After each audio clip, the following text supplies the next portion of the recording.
Olá pessoal, hoje vai ser nossa primeira aula de manutenção avançada. A gente vai falar sobre manutenção preventiva e corretiva e resolução de problemas com hardware.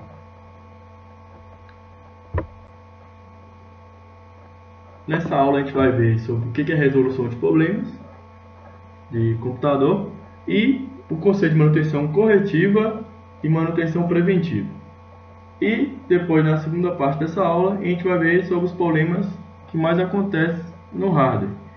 Desde os problemas de fonte, mau contato, na memória RAM, processador, placa de vídeo, HD, alguns problemas de aquecimento e alguns problemas que envolvem a BIOS e a CMOS. Resolução de problemas. Um computador é uma máquina e, como tal, pode apresentar problemas e parar a qualquer momento. Cabe ao técnico descobrir o que causou o problema e tentar solucioná-lo, analisando as possíveis causas a partir do conhecimento de como funciona cada componente, ao invés de simplesmente tentar adivinhar o que pode acabar piorando o problema. Alguns problemas são fáceis e intuitivos, porém outros são mais complexos e vão requerer experiência, paciência e conhecimento para a sua solução. Com o passar do tempo, a experiência trará ao técnico mais conhecimento sobre mais problemas e suas respectivas soluções. O objetivo da manutenção de computadores é manter o computador em perfeito funcionamento. E para alcançá-lo, duas modalidades podem ser desenvolvidas. A manutenção corretiva, como o próprio nome já diz, trata de resolver um problema que já aconteceu, então o técnico irá corrigi-lo, é o tipo mais comum. E temos a manutenção preventiva. O objetivo é prevenir ou evitar que o problema aconteça, por meio de realização de procedimentos de cuidados periódicos, como limpeza dos componentes,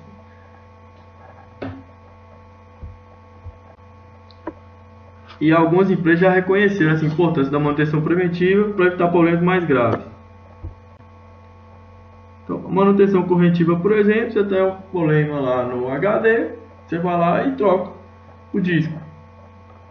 Tem um problema lá com algum software, você vai lá e desinstala esse software lá e instala novamente.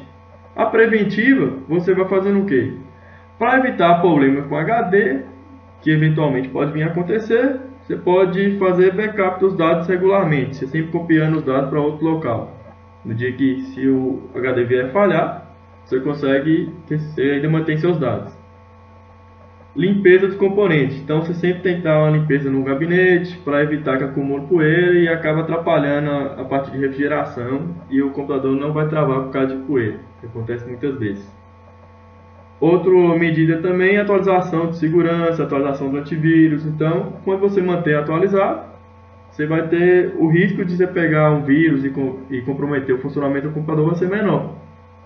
Então, e essas tarefas são mais rotineiras, você tem que fazer sempre, quase sempre, para evitar que aconteça um problema mais grave, como a parada do computador ou perda de dados.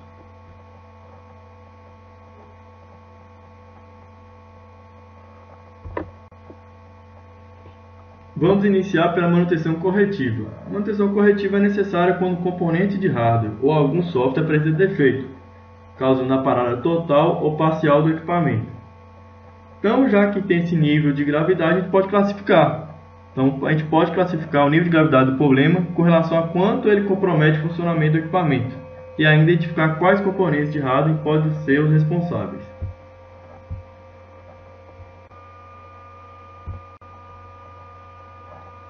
Na tabela que a gente vê aí na tela, a gente pode classificar o nível de gravidade, desde uma parada total, que seria o nível mais grave, funcionamento parcial, ou apenas problemas de funcionamento de algumas funções específicas. Então, por exemplo, uma parada total do equipamento normalmente está envolvido com processador, fonte, placa-mãe, modo de memória e placa de vídeo, porque sem nenhum desses componentes aí o computador não consegue funcionar. Já o funcionamento parcial do equipamento é o disco rígido, o teclado, o monitor, por exemplo. Se tiver algum problema no teclado, o computador ele funciona normalmente, você não vai conseguir digitar alguma coisa ou vai dar alguma falha em alguma tecla. Então o sistema pode funcionar sim, não do jeito totalmente, mas parcial. O disco rígido, quando tiver falha no HD, vai dar falha em algumas partes específicas, então algum arquivo que você tenta salvar ou ler. pode acontecer que aconteça um erro e você não consegue acessar. O monitor, o computador pode estar funcionando, só que você não está vendo nada que está acontecendo. Não é interessante, mas pode considerar como funcionamento parcial do equipamento. E eventualmente, se tiver um problema na impressora, numa placa de som, numa porta USB, no mouse, vários outros periféricos, o computador está funcionando, mas porém algumas funções vão estar limitadas porque o periférico que ela precisa não está funcionando. Então isso aí já ajuda um pouquinho a gente identificar os problemas possíveis. A gente vai falar depois, mais adiante.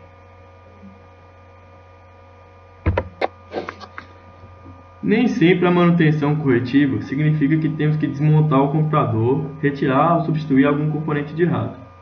Problemas relacionados ao software não necessitam de tal procedimento. Por exemplo, sistema operacional com problema, vírus, problema com o aplicativo. Para solucionar, podemos reinstalar o software, seja o sistema operacional ou o aplicativo. Utilizar fragmentador de disco, limpeza de disco, ou seja, remover os arquivos temporários. Nada disso precisa que a gente remova algum hardware. Simplesmente a gente consegue fazer isso com o computador ligado e funcionando. Problemas relacionados aos periféricos, como teclado, mouse, monitor, caixa de som, impressora, não é necessário para o gabinete, simplesmente substituir o periférico com defeito.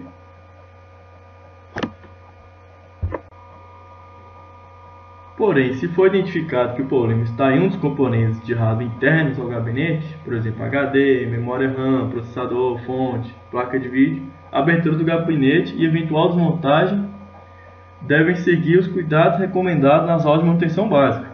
A gente vai revisar aqui alguns cuidados, por exemplo, o uso de pulseira antistática, sempre que possível, ou descarregue a energia estática tocando por algum tempo em algum componente de metal que esteja aterrado, como por exemplo a fonte conectada à rede elétrica. Realizar a desmontagem em um lugar amplo, plano e organizado.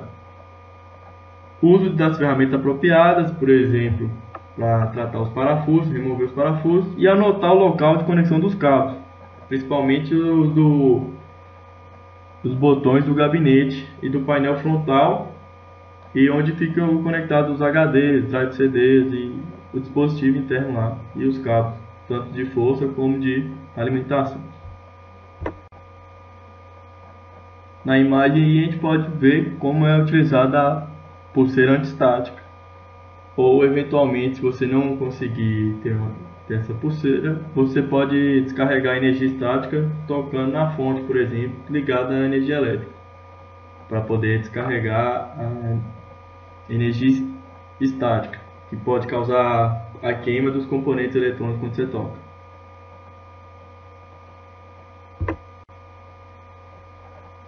Revisando aí os principais componentes aí, como eles devem organizar. Evitar deixar os componentes amontoados um em cima do outro. Então você tem que ter um espaço amplo e bem organizado para poder fazer a manutenção. Então a gente fez uma revisãozinha dessa imagem aí, desde o gabinete, os periféricos como monitor, teclado e mouse, e os internos, a fonte, a memória, os cabos de dados do HD, disquete se eventualmente tiver, o processador, placa de vídeo, cabo do HD ou do drive CD, padrão IDE, e a placa-mãe ao centro.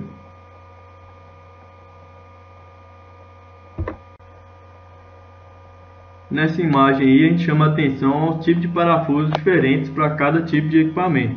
Então você tem os drives lá para o DVD ou unidade CD, os parafusos também para o disco rígido, os parafusos que já são fixados à placa-mãe e os parafusos externos para ligar o gabinete. Então cada um tem o seu tamanho, cor, coloração e forma diferenciada. Então a gente tem que respeitar isso, porque às vezes a gente encontra muito computador que o parafuso não está fixado corretamente. Então ele acaba nem encaixando direito e esse parafuso pode sair durante o uso do computador e vir queimar a placa-mãe ou alguma outra placa internamente, se esse parafuso cair. Então a gente chama muita atenção para usar os parafusos corretamente a cada dispositivo. Nessa outra imagem aqui, a gente chama atenção para os cabos, os diversos cabos que a gente tem e o local de encaixe desses cabos na placa-mãe e nos dispositivos. Então a gente tem lá desde o cabo SATA, que seria esse cabo vermelho aí na imagem, e o cabo cinza aí de 80 vias, que é o cabo IDE, que a gente pode utilizar para um HD IDE ou drive CD IDE. Da mesma forma o SATA, dependendo do dispositivo que você tem, se é um drive CD do padrão SATA ou não. A gente tem aí embaixo aí a imagem que compara, né, os dois cabos, tanto de dados como de alimentação, que vem da fonte. E na placa-mãe a gente tem identificando onde cada um é encaixado. Então, nessa setinha laranja que a gente colocou aí, seria a porta SATA, onde a gente vai encaixar na placa-mãe o dispositivo SATA. Na IDE você tem essas duas cores aí, mas cada placa muda, mas a gente tem que prestar atenção no formato. Então você tem essas duas portas aí para dispositivo IDE. Você tem a entrada da fonte, que vai alimentar a placa-mãe, o socket, onde vai ser encaixado o processador. Também tem ali a fonte para CPU, ou seja, é o conector da fonte que tem que alimentar para o processador funcionar, onde fica encaixado os pentes de memória, onde vai estar a bateria, os slots PCI e PCI Express para as placas de expansão e placa de vídeo, alguns jumpers aí do painel frontal. No geral, os principais componentes aí e onde a gente encaixa cada um deles e os cabos utilizados.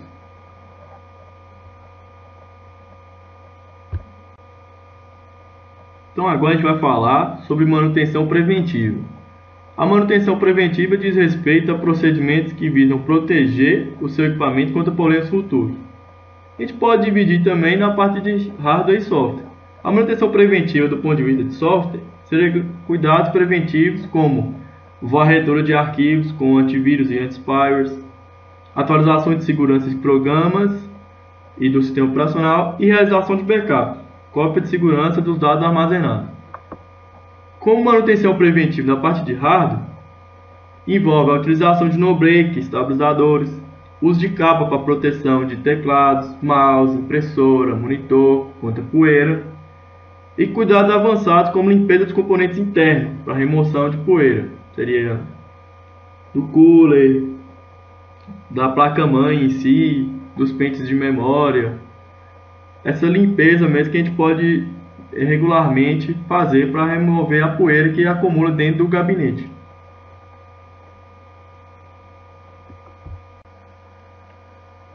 Nessa imagem aí a gente pode ter uma noção do que seria técnicas de manutenção preventiva envolvendo o hardware. Então a gente tem lá essas capas de proteção aí para contra poeira no teclado, monitor e no gabinete. Aí limpeza do teclado do notebook.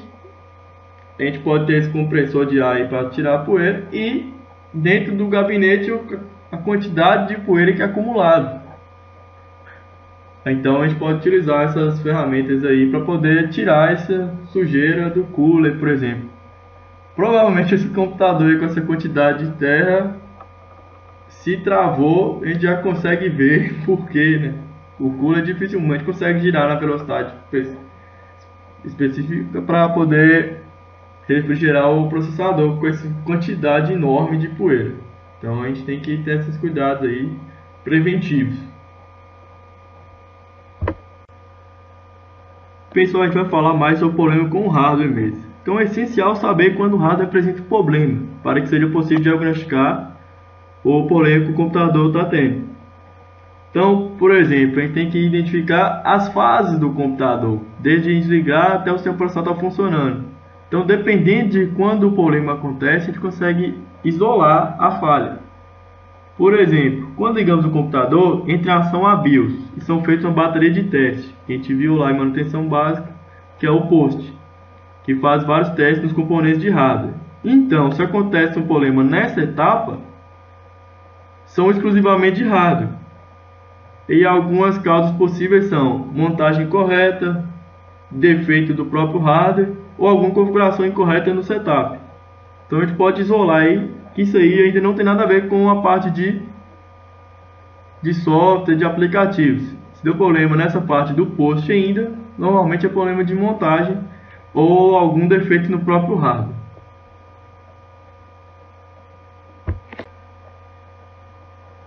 Após o post e as configurações de setup, é feita a fase de boot, ou seja, onde o sistema operacional vai ser carregado para a memória. Se o problema acontecer durante o processo de boot, é um problema de software. Geralmente, não há o sistema operacional instalado no dispositivo de boot configurado no setup, ou então o sistema operacional está com defeito. Justamente, se todo o hardware estiver funcionando, ele passa pelos testes do post. Aí, a partir disso, ele vai lá no setup, verifica as configurações do setup e verifica qual é o dispositivo que está lá, que vai guardar o sistema operacional e vai ser chamado esse sistema operacional. É a fase de boot. Se acontecer durante o boot, ou seja, essa parte saindo do post daquela telinha preta para carregar a tela de carregamento do Windows, nessa fase, provavelmente já acontece algum problema de software. A gente está tentando identificar aí, que seria provavelmente alguma mal configuração do sistema operacional. Ou ele não está presente no dispositivo lá, configurado com boot, ou o sistema está com defeito.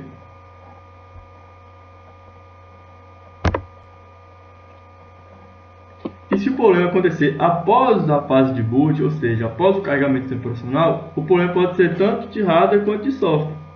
Aí a gente vai ter que ter uma análise um pouco mais profunda do que identificar esse tipo de problema.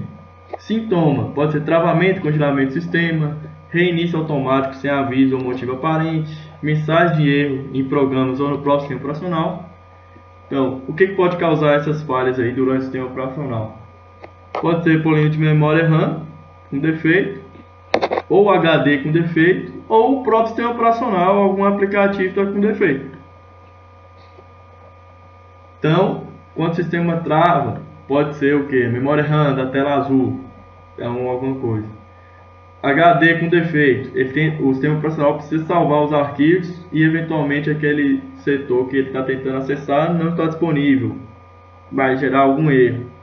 Ou algum aplicativo lá com configuração errada começa a lançar mensagem de erro no sistema operacional. Ou o próprio sistema operacional, por vírus ou algum outro defeito lá, acaba apresentando mensagem travando e reinicia automaticamente.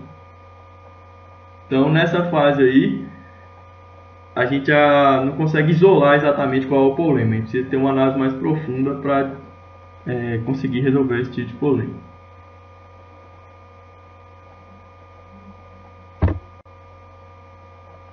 A partir de agora, pessoal, a gente vai falar sobre os problemas bem específicos que a maioria afeta cada componente do computador e normalmente qual é o sintoma relacionado quando há uma falha naquele dispositivo. A gente vai começar primeiro sobre a fonte de alimentação e os problemas com alimentação elétrica, que é um dos níveis mais graves, porém um dos mais simples de ser resolvido.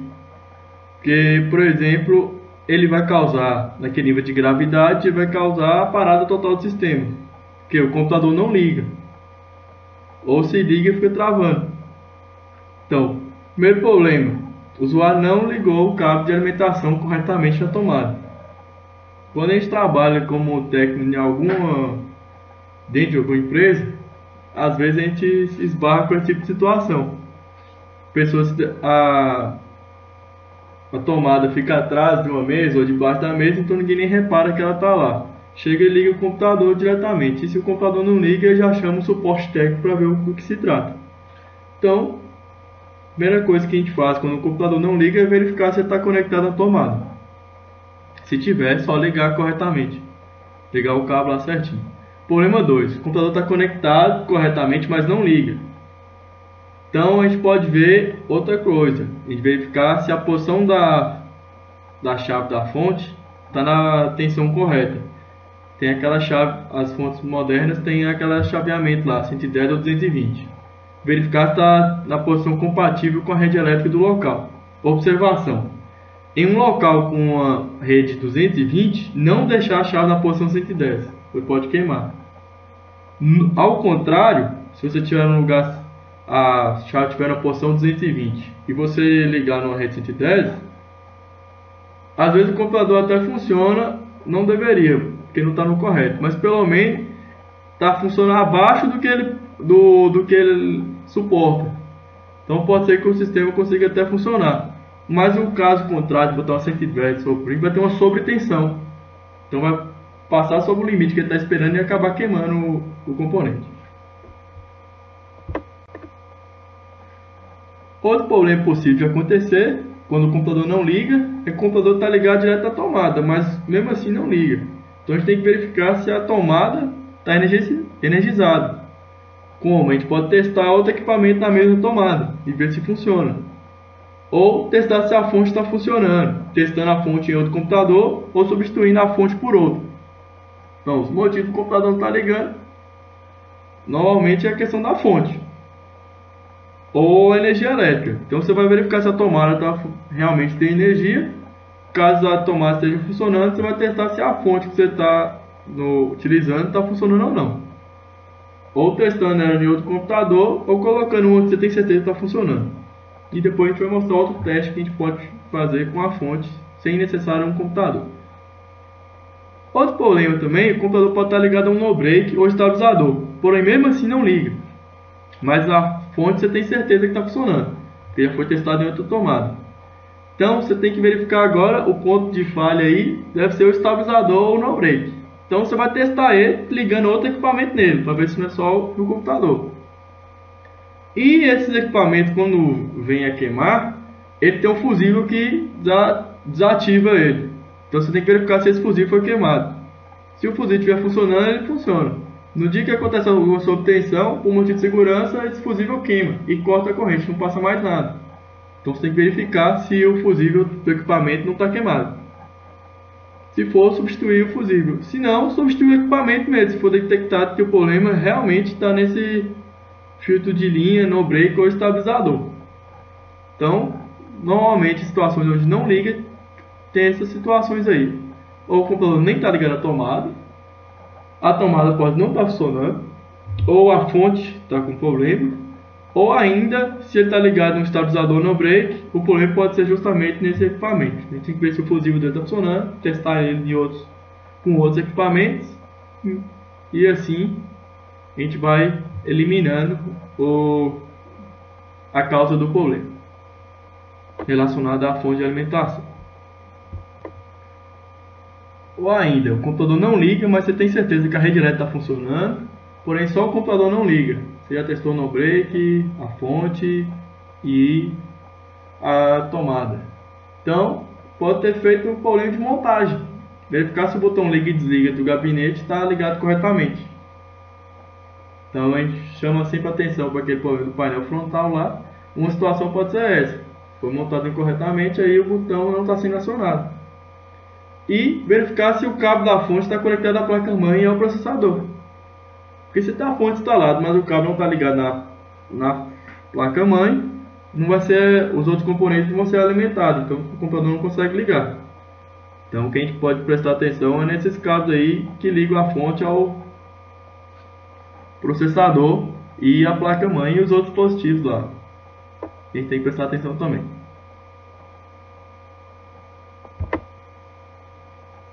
Pessoal, uma forma da gente testar uma fonte ATX também, sem precisar do computador, é utilizando um clipe de papel comum.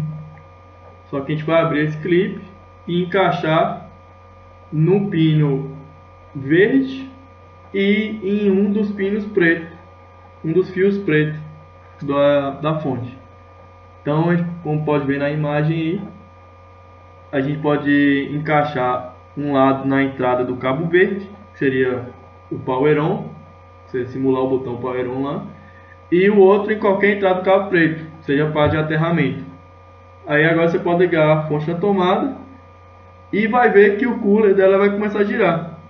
Então é como se você estivesse simulando o power button do gabinete.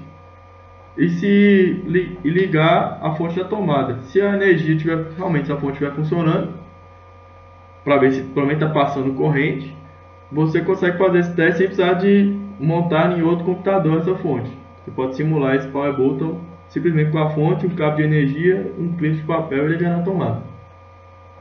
A gente pode fazer isso também para fazer o aterramento da energia estática que a gente viu lá, se você não tiver uma pulseira de antiestática. Esse teste aí é um teste só para ver se realmente a fonte está funcionando. a grosso modo. Você tem os testes mais certos, questão da tensão de saída, que você usa um multímetro para ver cada pontinho desse aí, a saída que a fonte está tendo e as entradas das tensões. Só que o objetivo nosso aqui é só para fazer uns testes rápidos, para você identificar porque que um computador não liga. Então esse teste aí pode te ajudar muito no dia a dia aí de manutenção de computadores.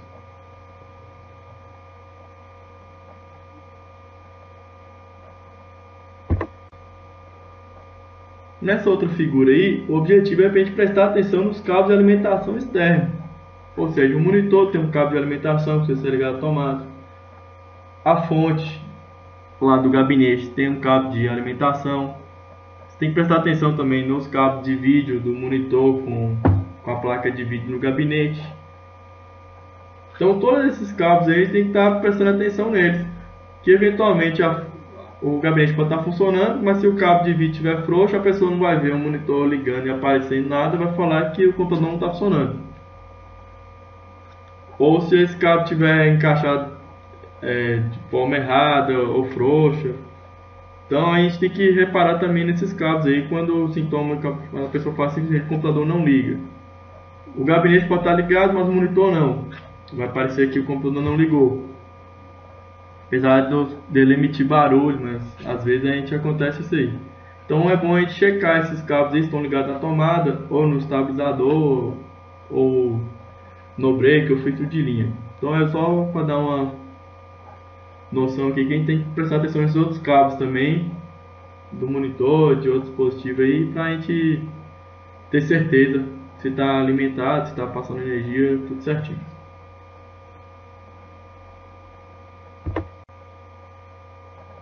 Outro problema que a gente enfrenta com a questão do hardware é o problema de mau contato. Como o computador está repleto de componentes que são encaixados em slots, placas e cabos, cada um com sua estrutura de conexão, o simples transporte, batida e organização interna dos componentes dentro do gabinete pode fazer que esses cabos fiquem frouxos. E ainda acontece a oxidação das placas, podem causar esse mau contato em alguns dispositivos. Então a gente sempre tem que tomar cuidado com esse detalhezinho aí. Simplesmente um cabo mal encaixado, uma placa não encaixada corretamente, ou o cabo ficou frouxo porque você tirou o computador de algum lugar e levou para outro, debaixo do braço, acabou batendo em algum lugar, escorando. Então isso aí acaba gerando esse que a gente chama de mau contato, que o circuito não tem um contato totalmente aos seus terminais, então acaba que a energia não passa corretamente, os sinais não vão passar corretamente, isso aí acaba gerando um mau funcionamento do dispositivo. E se a gente não tomar cuidado, pode até queimar o dispositivo, que essa energia vai escapar de outra forma e pode vir fechar curto e acabar queimando o dispositivo. Então a gente tem que prestar atenção aí para essa questão de mau contato, porque acontece muito com a maioria dos dispositivos eletrônicos que a gente acaba tendo esse problema.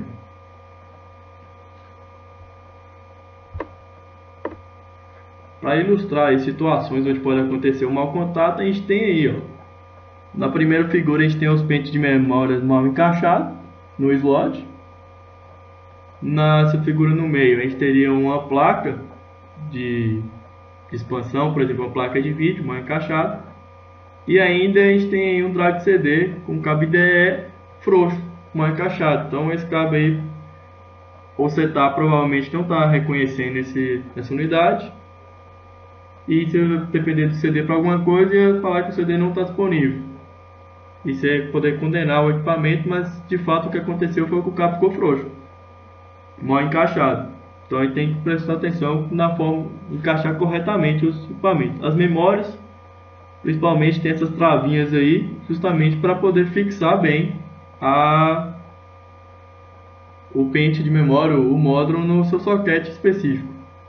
As placas também tem alguns apoios aí. E no cabo de IDE tem um chanfrozinho lá justamente para você saber como encaixar corretamente a posição do cabo. Então a gente pode apertar bem lá, porque ele vai ter que encaixar perfeitamente. Não pode deixar mal encaixado não, que aí não consegue funcionar e dá o problema de mau contato que a gente está vendo aqui.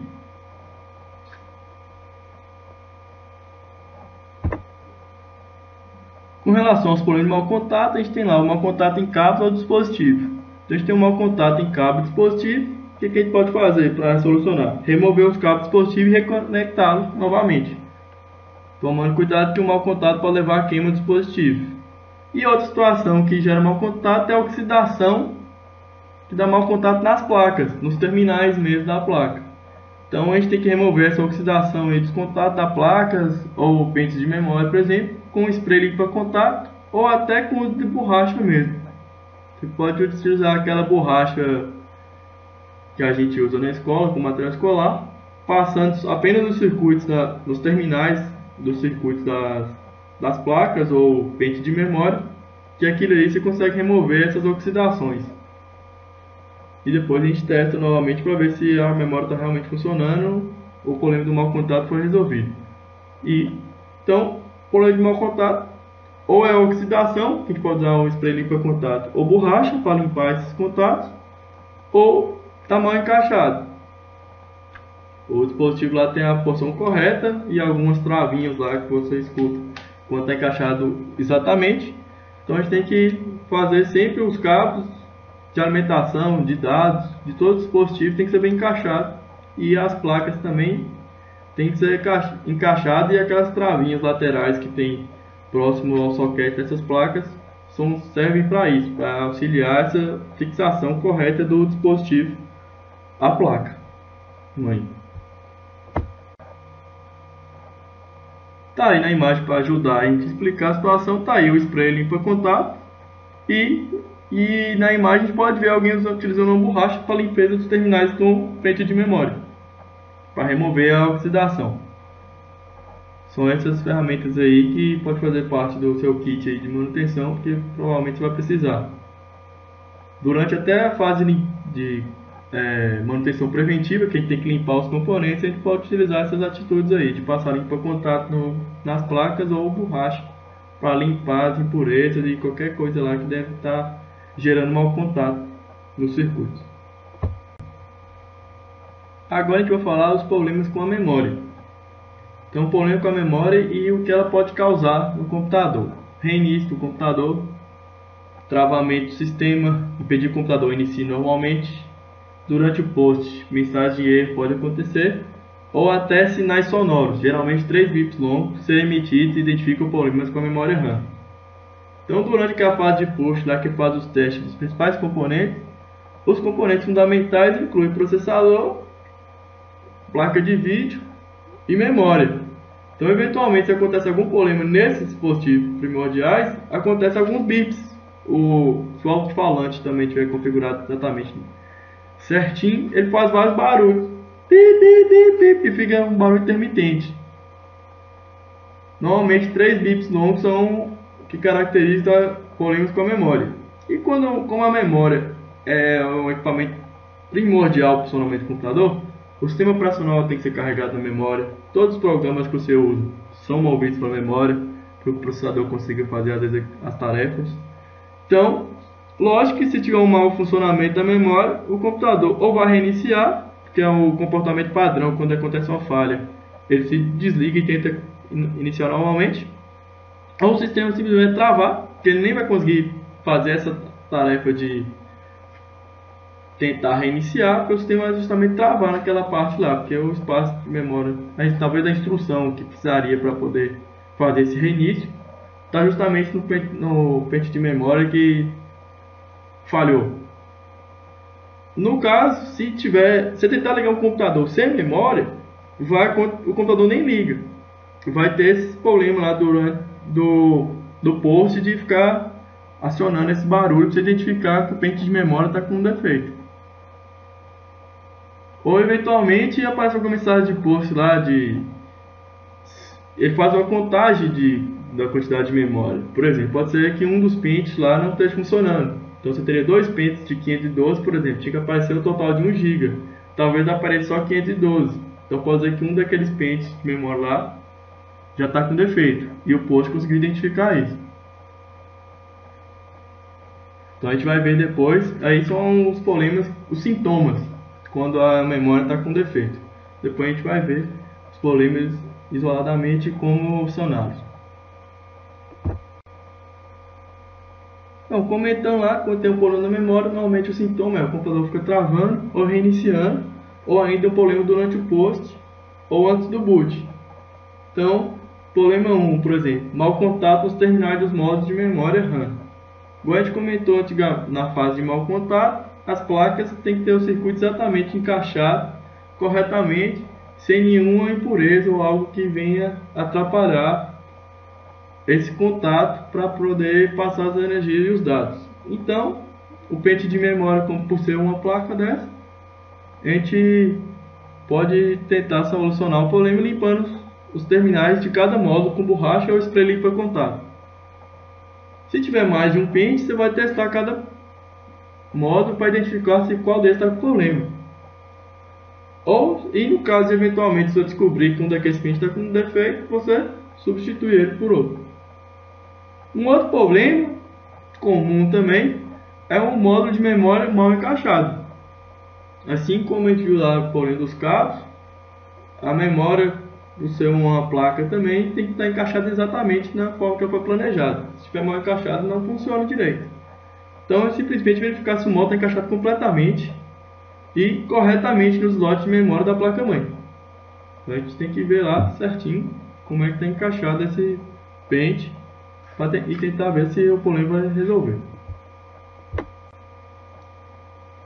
Agora a gente vai falar sobre o processador, se acontecer algum problema com ele. Problemas do processador estão relacionados ao superaquecimento do mesmo.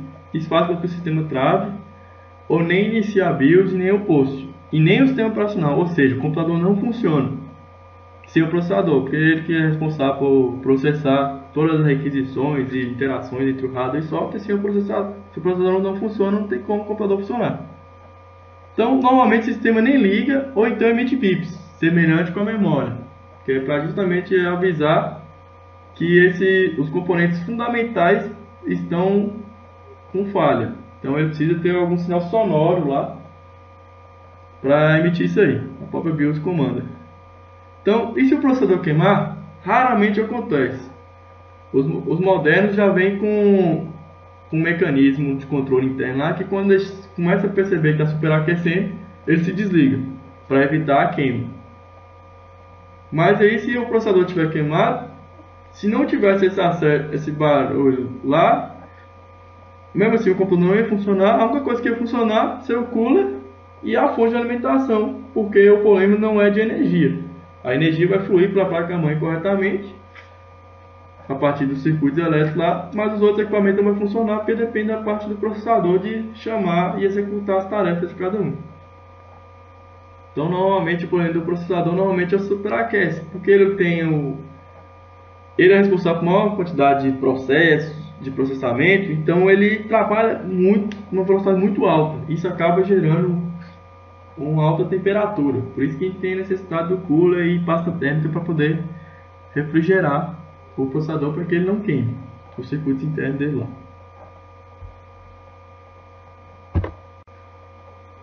Então, os problemas e sintomas que acontecem quando o processador está com defeito. O computador fica travando ou reiniciando por motivo de aquecimento. Então, o superaquecimento do processador é causado por quê?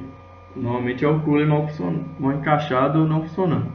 Então, a gente tem que remover o cooler e o processador, remover o excesso de pasta térmica e a poeira acumulada, principalmente na ventoinha do cooler. Reinstalar o cooler e o processador, adicionando pasta térmica novamente, justamente para fixar a base do cooler com a superfície superior do processador, para que ele consiga fazer o trabalho de refrigeração corretamente. Então, e remover a poeira do cooler que impede que a ventoinha gire. Naquela imagem que a gente mostrou da importância de limpeza do gabinete, tinha lá vários coolers cheios de poeira. Provavelmente ia acabar superaquecendo o processador e o computador ia travar e não funcionar. Outra situação, poucas vezes acontece, mas eventualmente pode acontecer, que é o processador queimado. Se ele falar, o processador realmente queimou. Para isso, a gente tem que verificar se os pinos do processador estão danificados. Como a gente explicou lá na aula de manutenção básica, durante a montagem você tem um pino 1 de referência do processador para você encaixar no socket, para sempre respeitar aquele pino lá. Se eventualmente alguém tenta forçar e encaixar de uma maneira incorreta e apertar mesmo assim, os pinos lá de contato do processador com o soquete vai quebrar e vai acabar estragando o processador e não vai conseguir funcionar. Então, para identificar se o processador está queimado é esse procedimento visual mesmo, vai ver se todos os pininhos lá ou algum chip, alguma coisa lá está danificado. Caso não tenha nenhum problema visual, você vai testar esse processador em outro computador com a mesma placa, com a placa-mãe compatível com ele, né? Exatamente, e testar se está funcionando. Se eventualmente você vê que não está funcionando no outro computador, aí você consegue isolar que o problema realmente é o processador, então a gente vai ter que substituir. O problema da substituição é porque o processador é um dos componentes mais caros do computador e ainda ele depende da placa-mãe. Então a gente tem que ver se consegue comprar o kit todo, vai depender da placa-mãe, processador e memória, que eles têm umas tecnologias semelhantes. Se queima o processador, você tem que ter um processador igual ou compatível com a placa-mãe que você tem para poder substituir.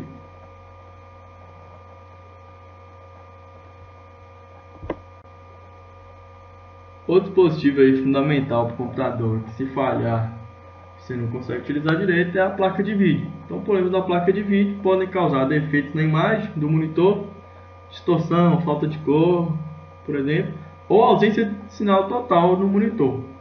Então, se o problema for identificado durante o post ou antes do boot, serão emitidos sinais sonoros.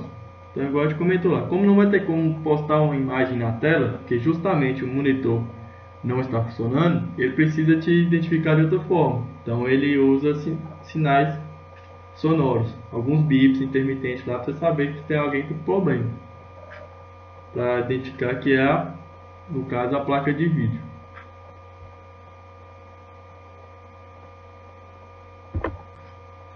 Então, como a gente falou lá, os problemas com a placa de vídeo podem ser sem sinal de vídeo ou imagem com defeito. Sem sinal de vídeo, o que pode ser? A gente vai ter que testar a placa de vídeo em outro monitor e com outro cabo de vídeo, para testar realmente se isolar se o problema é na placa ou se é no monitor.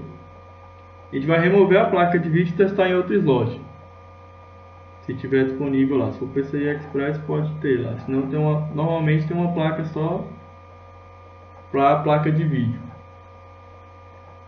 o slot para cada placa de vídeo. Então, como é uma placa, a gente pode tentar aquele procedimento lá de tentar limpar com spray limpa-contato ou a borracha nos contatos e tentar reconectá-la e ver se voltou a funcionar. Se você tiver simplesmente a placa on-board, ou seja, aquela que vem por padrão lá na saída traseira da placa-mãe para o gabinete, então você não tem como substituir ou passar o contato, porque ela já vem soldada on-board, ou seja, já vem soldado na placa. Então a solução é você pegar uma placa off-board e colocar no seu sistema e usar ela. Por padrão, os computadores identificam quando tem uma placa off-board e eles habilitam on-board. Caso o computador seja um pouco mais antigo, você tem que ir lá no setup e fazer essa configuração de fato, desabilitar a placa on-board para que o sistema utilize a off-board que você adicionou, que você sabe que está funcionando, e vai testar se o sinal de vídeo voltou a funcionar. O outro problema é imagem com defeito. Então, normalmente, imagem com defeito pode ser novamente no monitor ou o cabo de vídeo, pode ser mau contato na placa também, e eventualmente, se o mau contato não for resolvido, você vai ter que substituir a placa e ver se o problema realmente era a placa de vídeo. Problema com disco rígido ou simplesmente o HD. O problema no HD geralmente acarreta o entravamento do sistema. Normalmente, quando o HD começa a ter problemas físicos, emite alguns barulhos como se tivesse alguma peça solta dentro dele. Porém, ele pode ser utilizado por algum tempo, mas o recomendado seria a substituição do mesmo, pois pode parar a qualquer momento. Porém, é necessária a cópia dos arquivos importantes contidos no HD defeituoso, para um novo ou em algum dispositivo para evitar perda de dados. Que o HD, quando ele falha, ele ainda continua funcionando, porém, alguns trechos dele ficam inacessíveis. Então você pode achar que simplesmente o problema é no sistema operacional e achar que o problema é em outra ferramenta que não seja nele.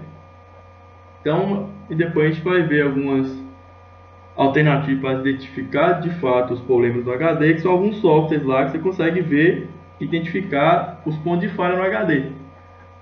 E o vilão é o seguinte: como a função do HD é justamente armazenar seus dados, se você deixar o HD com defeito e continuar utilizando lá e não mover os dados, vai chegar um ponto que o HD vai falhar por completo e seus dados vão estar perdidos, você não vai conseguir recuperar esses arquivos.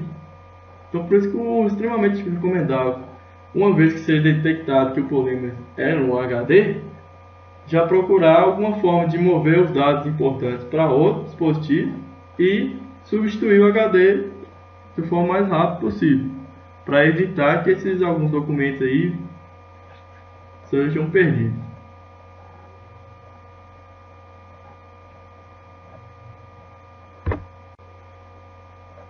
Como eu comentei aqui, como é que funciona o HD e a parte de armazenamento de dados? Os HDs armazenam os dados em blocos dentro de seus discos. E quando um bloco desse apresenta um problema que impede a utilização, a gente chama isso de bad block. Então o que vai acontecer? O sistema operacional vai alocando espaço, aí você tem uns arquivos para você salvar, ele vai lá no HD, o HD disponibiliza uma porção de vários blocos lá, de acordo com o tamanho do arquivo, e salva esses arquivos. Porém, se esse arquivo que você tem lá, esse bloco vai vir, acontece algum defeito, a cabeça do HD lá acaba chocando demais com esse bloco e acaba corrompendo ele lá, esse arquivo seu passa a ficar corrompido. Então, o sistema operacional tentar acessar aquele arquivo novamente, não vai conseguir. E o que acontece quando o HD começa a apresentar esse problema de bad blocks? Que eles começam a aumentar. Cada vez mais blocos vão ser danificados. Então, cada vez a chance de destruir mais arquivos ou inviabilizando salvar outros. Então, e como a gente não consegue isolar, a desfragmentação até ajuda você manter os arquivos próximos em blocos sequenciais. Mas mesmo assim, ele não consegue evitar esse problema de bad block. Se vier a acontecer, é problema físico. Aí vai dar falha em algum daqueles blocos lá, e se tiver algum arquivo importante seu, vai ser meio complicado conseguir a recuperação quando acontece esse problema de bad block, porque o problema é físico. Quando é um problema lógico de exclusão acidental, existem algumas ferramentas que você consegue recuperar ainda onde o arquivo estava, se ele não foi sobrescrevido. Mas quando é um problema físico mesmo, fica mais complicado você recuperar essa informação aí. Então, quando você descobre que o HD está com bad block, o ideal é substituir para o outro e salvar os arquivos o mais rápido possível. Então, como a gente adiantou aí, o disco rígido e o HD, quando tem um principal problema que acontece nele, é o computador funciona parcialmente, porém trava, emite sons estranhos durante o acesso aos dados e algumas mensagens de arquivo corrompido. Provavelmente é o sintoma de tem bad block nesse HD. Então, primeira coisa é você identificar se realmente tem bad block. Então você vai usar alguns softwares lá como HDTune, DiskGui, Crystal Disk, vários utilitários de HD lá que você consegue fazer checagem de disco lá e verificar quais setores estão com problema. A solução que a gente tem é uma solução preventiva e também no caso corretiva. Se eventualmente você sabe que o HD está com problema, você precisa mover aqueles dados para um HD que não esteja. Então, a gente tem lá backup ou cópia de segurança dos arquivos contidos no HD defeituoso para outro dispositivo, um novo HD, ou um computador na rede, na nuvem que a gente tem disponível na internet, um pendrive, HD externo, gravar no DVD, em alguma outra mídia. Instalar um HD novo junto com o antigo, porém deixando o defeituoso como slave e o novo como master, com a capacidade suficiente para mover os arquivos. Será que é a substituição paliativa? Você está lá com o HD com os dados que você precisa lá, porém ele ainda está com defeito, aí você não pode confiar nele para salvar os arquivos novos.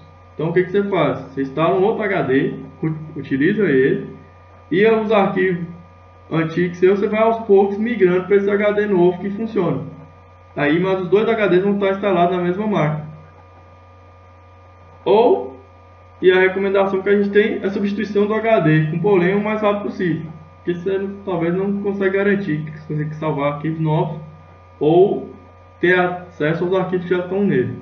Porque apesar de estar funcionando parcialmente, que ele não simplesmente para todo, normalmente o polema do adblock, vai atacando alguns blocos e aos poucos ele vai, sempre uma cabeça está com problema, a cabeça do HD de leitura está com problema, ele vai estragando vários blocos, mas ele não estraga todos de uma vez.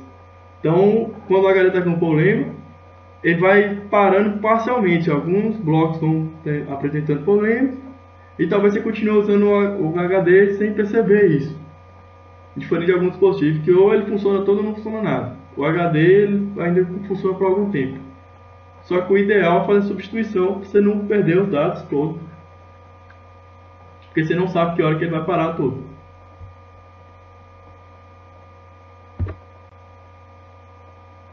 Porém, é possível que o disco não seja detectado. Ou o HD queimou ou há mau contato nos cabos. Então, a primeira coisa que a gente faz verificar no setup se os discos foram detectados. Então você vai ver lá se realmente está lá os HDs ou os outros dispositivos que você tiver lá. Verificar se os cabos de alimentação e de dados estão conectados corretamente, porém de mau contato, mal encaixados, ou solto na placa, ou solto no dispositivo. Testar se o HD estão funcionando. Por exemplo, você pode pegar esse HD e colocar em outro equipamento e testar. Fazer esses testes de superfície usando aqueles programas e tal. E se de fato você verificou o cabo, verificou no setup e testou colocou em outro computador e também não funcionou, é de fato uma situação onde o HD realmente queimou. Então você não consegue usar de jeito nenhum. Não é só o problema de superfície lá que seria o bad block. Queimou o circuito inteiro do HD lá, o de acesso, a placa principal dele lá, e você não consegue utilizar. Então a solução realmente é a substituição do HD e comprar outro. E nessa situação aí, dificilmente também recuperar os dados, porque você não tem acesso mais ao HD, ele não liga, não funciona, o sistema não reconhece, então é complicado quando chega nessa situação. Aí sim, se você não tiver uma ferramenta, não ter feito o backup dos dados, dificilmente você consegue recuperar depois que o HD queimou de fato. Então, por isso que a gente preza pela manutenção preventiva, salvando sempre em outros lugares, arquivo muito importante. E mantém.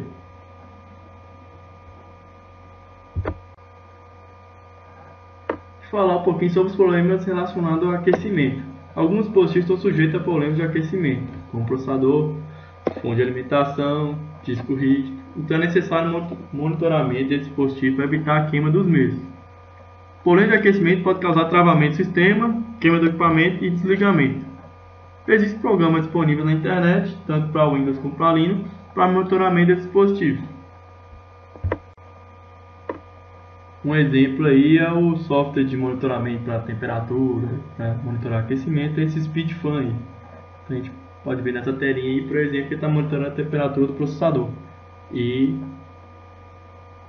algumas informações lá da velocidade que o cooler está girando, a temperatura do processador nesse momento e várias outras informações aí pertinentes para a gente monitorar se está aquecendo ou não o processador nesse caso.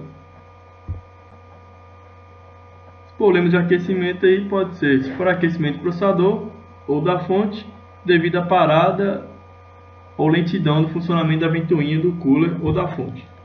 Então, para verificar se não há acúmulo de pó na ventoinha do cooler ou da fonte, se houver, limpar o excesso com um pincel. Se persistir, a gente vai ter que substituir o cooler ou a fonte como um todo. Vários equipamentos dividindo a mesma tomada, então vai distribuir os equipamentos em tomadas diferentes, para evitar superaquecimento e queima lá do dispositivo lá ou da tomada da energia elétrica. Pode vir derreter algum fio por causa da quantidade de energia passando e acaba tendo problema de superaquecimento. Excesso de componentes utilizando uma fonte de potência suficiente para suportar todos. Da mesma forma, você tem que substituir a fonte por uma de potência maior, que aguente a carga total do sistema. Normalmente essas fontes padrão aí que vai ter que aguentar só o processador. o HD, o drive CD, a placa-mãe, beleza. Só que aí tem gente que usa aquelas placas gamers, aquelas placas de vídeo super potentes lá. Então a potência dela já provavelmente extrapola o que uma fonte comum que você compra aí de 40, 50 reais que aguenta. Então só tem que comprar umas por volta de 500 watts, por exemplo. Se você comprar uma de 200, dificilmente vai aguentar essa carga toda, essa potência necessária aí para suportar uma placa de vídeo desse porte. Algumas situações vai ter que limpar a BIOS, ou seja, também em inglês é clear CMOS, porque em algumas situações, depois de muitas configurações que o usuário fez, alterou, várias pessoas devem ter mexido, ou então ele simplesmente esqueceu a senha do sistema, do setup. Então, algumas situações dessas você acaba tendo que fazer o reset da BIOS, apagando tudo que já foi feito antes e voltando para o padrão de fábrica do dispositivo. Como a gente citou aí, situações onde a gente precisa zerar a BIOS. Esqueceu a senha de setup. A pessoa foi lá e definiu o setup para solicitar a senha e ainda definiu para que seja aplicado ao sistema como um todo. Então, não só para o setup. Você ligar o computador, você precisa de lembrar essa senha. Ou deixa, por exemplo, definido só no setup mesmo, mas você precisa fazer uma configuração. Trocou um HD, você vai ter dois HD na máquina e o boot vai ser no HD novo. Então você precisa alterar essa configuração do setup. Só que aí tem uma senha lá e você não lembra mais qual que é. Você precisa resetar. Se alguém lá quis fazer o overclocking, que é você configurar na própria placa-mãe lá na BIOS, para aumentar a frequência do processador, que é a frequência normal de operação, só que é que ele trabalhe mais rápido. Só que isso pode acontecer de maneira incorreta e acabar gerando reinício, desligamento do computador o tempo todo, porque ou o processador não dá conta, ou a placa não trabalha na mesma frequência que você colocou, ou o processador pode estar superaquecendo devido a essa configuração aí de trabalhar mais rápido, e problemas diversos com placa-mãe. Às vezes, por algum motivo, você coloca um dispositivo novo, ele não reconhece, começa a dar problema em várias configurações e você precisa voltar ao padrão de fábrica. Você ter um padrão salvo que você sabe que funciona e depois disso você vai ajustando de acordo com a sua necessidade. Então, para isso que a gente tem que fazer limpar a CMOS, que é limpar a BIOS. Como a gente explicou lá, a BIOS é o sistema de somente leitura e as configurações dela ficam salvas numa memória auxiliar, que é a gente chama de CMOS. Aí aquela bateria lá fica alimentando essa CMOS para guardar essas configurações. Então, eventualmente, se a bateria também for retirada, acaba acontecendo essa clear CMOS aí, porque não vai ter a memória que armazena essa configuração é volátil, ela só mantém os dados salvos enquanto tem alimentação. Aí se a bateria acabar, essa alimentação vai acabar e vai voltar para o padrão de fábrica. Mas o procedimento correto, você tem um jumper apropriado na placa mãe, para você poder fazer esse procedimento aí de limpar a BIOS, que a gente vai mostrar no slide a seguir. Então, galera, para a gente fazer o procedimento de limpar a BIOS aí, o Clear CMOS, primeiro a gente desliga o computador. Na placa mãe a gente vai localizar esse Clear CMOS, que seria justamente como a gente tem nessas imagens aí, seria você tem um jump aí que ocupa duas casinhas, duas posições, e você tem três pinos lá para você colocar ele. O normal, vamos numerar aí, se fosse 1, 2 e 3 os pinos, o normal é na posição 1 e 2. E se você trocar para a posição 2 e 3, seria a posição Clear CMOS. Para identificar lá o jump Clear CMOS, ele fica próximo à bateria lá e próximo ao chip, lá onde fica armazenada a BIOS. Tudo pertinho lá na placa mãe lá. Então, uma vez que desliga o computador, localiza esse jumper da CMOS e vai colocá-lo na posição Clear CMOS, que seria no segundo e no terceiro pino. A gente vai lá, aperta o botão de ligar no computador e espera mais ou menos 20 segundos. Observação: o computador não vai funcionar nada. Se apesar de você ter apertado o botão de ligar, vai aparentar que não está acontecendo nada. Aí você vai lá e desliga o computador novamente, retorna o jumper para a posição normal, 1 e 2, e liga o computador. Aí sim a tarefa está concluída. Porque por motivo de segurança você não consegue ligar o computador funcionando na posição para limpar a CMOS, para justamente não ter alimentação nenhuma e para a memória poder ser apagado realmente os dados. Aí você vai lá e liga o computador e a tarefa vai estar concluída. Então, às vezes até acontece durante o post, informar que os dados da CMOS foi limpo e você precisa configurar o setup de acordo com as suas necessidades lá. Ele voltou para a configuração de fábrica.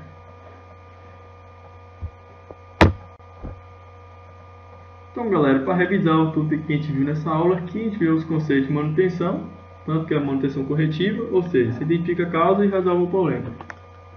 Manutenção preventiva, evitar problemas futuros. Então, você vai fazendo tarefas de manutenção recorrentes, sempre para tentar evitar que o problema aconteça. Do ponto de vista hardware, seria a limpeza do gabinete, dos componentes internos.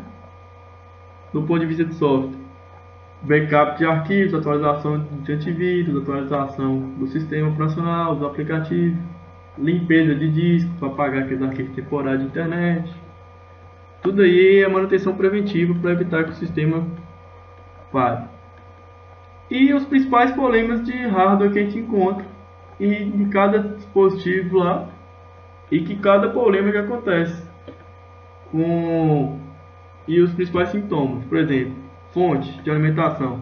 Provavelmente pode ser cabo mal encaixado, o cabo de alimentação da fonte no dispositivo, na placa-mãe, botão de ligar, estabilizador, no break, tudo que estiver envolvido com a parte de energia elétrica. Os mal contatos, então tudo que é cabo, placa, compente de memória e os slots tem que ser bem encaixado no dispositivo, na forma que foi planejado, ou eventualmente limpar o contato lá com spray limpa contato ou passar uma borracha para remover qualquer oxidação. A memória RAM também acaba acontecendo isso, ou é encaixe incorreto, mau contato, oxidação, ou simplesmente o módulo queimou lá por energia estática ou por algum outro motivo, o pente de memória queimou. O processador normalmente só para por causa de superaquecimento, normalmente é acúmulo de poeira na ventoinha ou falta de pasta térmica. A placa de vídeo também, como uma placa, pode ser problema de mau contato, ou no monitor, ou no cabo, ou no slot onde a placa está encaixada. Os HDs podem ter problema de bleed block, ou seja, algum dos setores do HD lá está defeituoso, você não consegue acessar mais e os dados não conseguem ser salvos. Ou o HD queimou e acaba o problema do HD queimar é a perda de dados. Então, voltando à manutenção preventiva, o ideal é que você sempre tenha backup dos dados em algum lugar. Problema de aquecimento normalmente está associado ao cooler do processador, ao próprio cooler da fonte e normalmente é causado por acúmulo de poeira, que acaba interrompendo essa ventoinha de girar e acaba não conseguindo refrigerar o sistema. E em algumas situações, se a pessoa tenta fazer um overclocking, ou seja, aumentar a potência do processador de maneira incorreta, ou esqueceu a senha de setup, ou você não consegue detectar algum dispositivo novo, você tem que fazer configuração diversa, a gente viu aí que a gente precisa fazer a limpeza do CMOS, ou seja, apagar todas as configurações que já foram feitas e voltar para o padrão de fábrica na BIOS, para a gente poder ter um padrão por onde começar e fazer as configurações que a gente precisa como profissionais de montagem e reparação de computadores. Então, galera, a gente termina essa aula aqui. Até a próxima. Qualquer dúvida, manda contato no fórum, por e-mail. Até mais, até a próxima.